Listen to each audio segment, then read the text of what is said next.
Hello, I'm Amy from moonmindology.com, and today I want to do something a little bit fun and a bit different. So I recently qualified as a Dilanu practitioner, and these two people have been in the news a lot, and I want to explore the relationship between Prince Harry and Meghan, the Duchess of Sussex, nee Meghan Markle.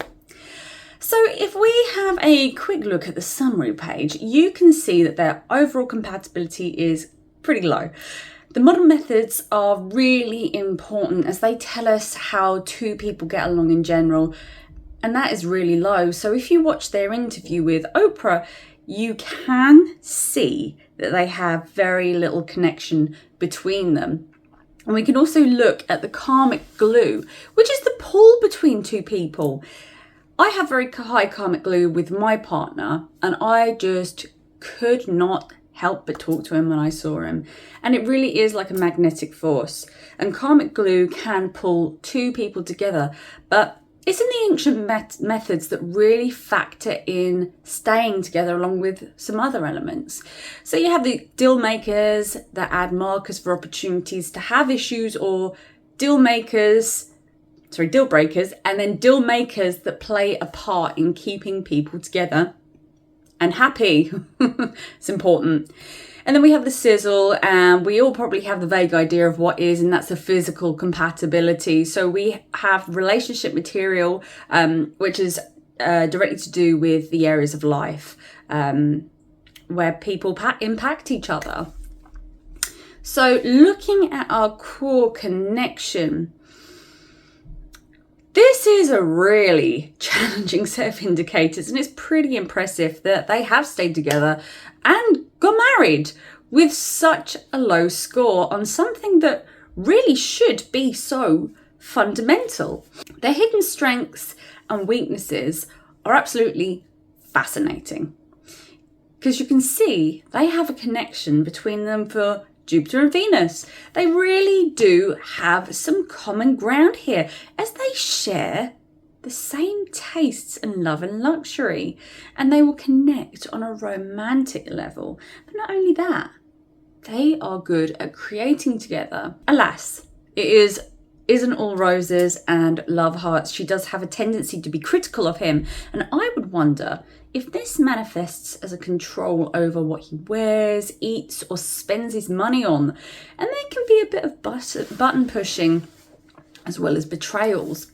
However, he will be oppressive to her values and self-esteem, so he will criticize her identity, and she may feel that she has to sacrifice part of herself for him. And I do remember in the interview that she complained that she wasn't able to see her friends because the royal family, and that would be one of her values, things that are important to her, and he will violate elements of her boundaries, and that can make her sad.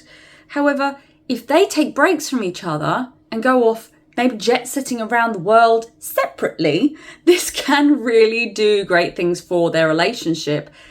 And of course, Harry came to England on his own, and there have been some situations like that, so it can help. But why would these two people get together?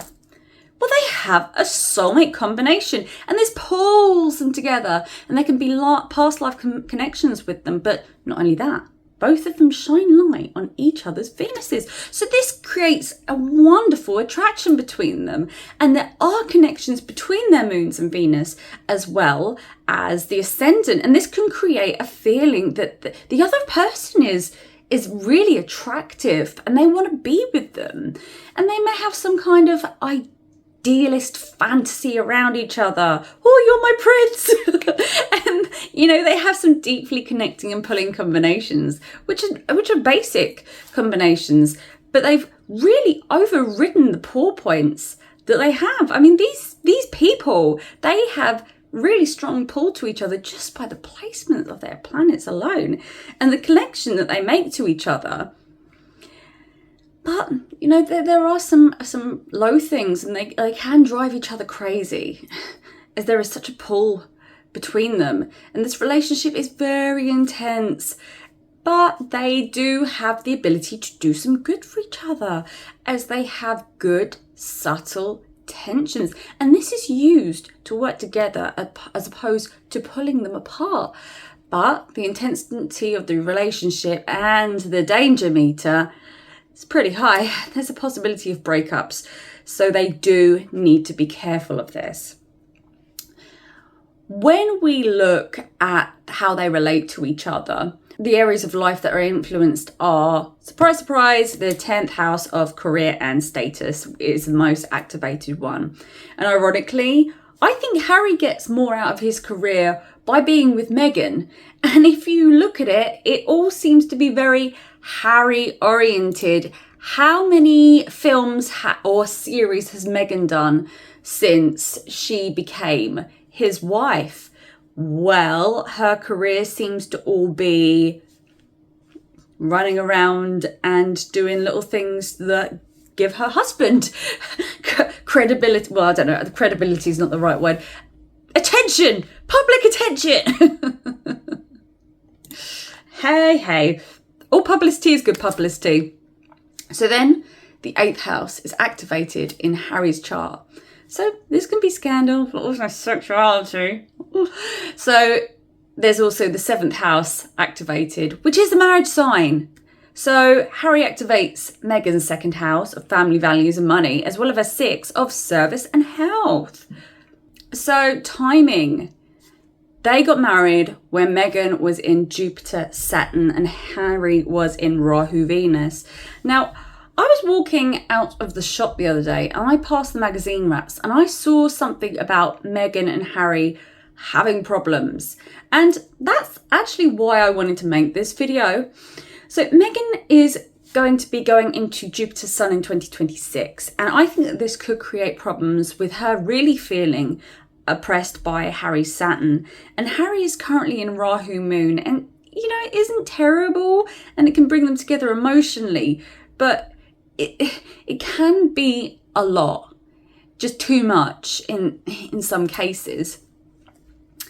And she may be having a few problems during that dasha of the sun. However, as I said, Harry can have problems with Venus and he won't be in that subcycle until 2023. So they could be fine until then. I mean, looking at their charts, Meghan can have some issues around 2023 as well. And it's activating her 7th house. As I said, Venus problem for Harry. And it's debilitated in his natal chart as well. Which doesn't do any good for romance. So in Harry's chart, the 7th ruler is conjunct the sun. So his partners are going to be overbearing.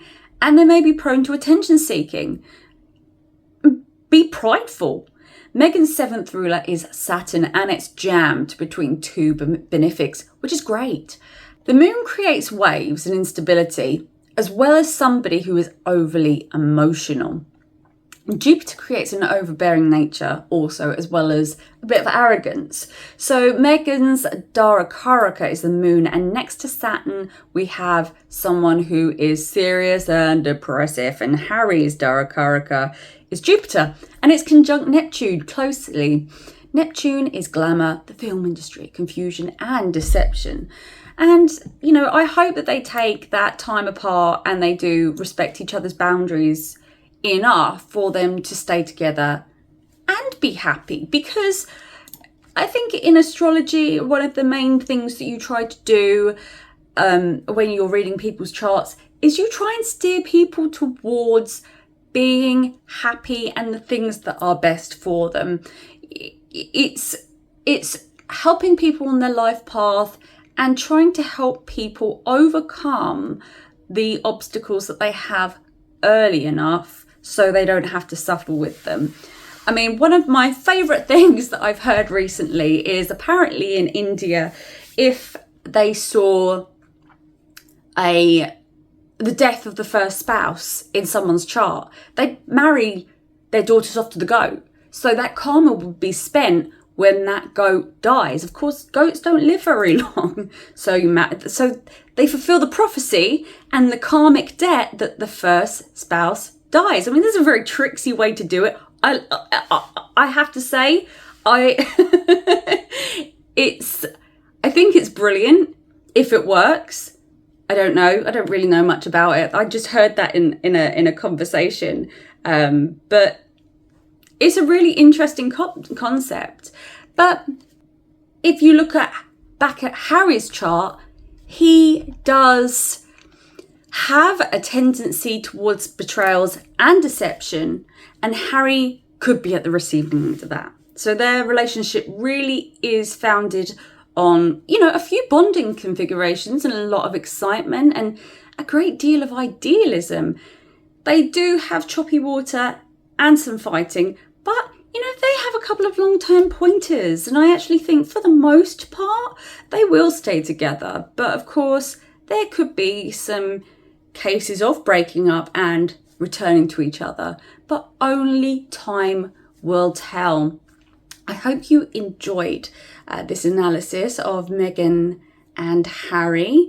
And of course, if you are interested in one of these analyses yourself, you can go to moonbindology.com and arrange an appointment with me. And I can look at your chart. It's very, very interesting how these relationships work. The Dilanu app is absolutely phenomenal. I love it. It makes it so easy to look at all of the information. But thank you very much for watching. Have a lovely week. Don't forget to like and subscribe if you like my content, and thank you. Bye.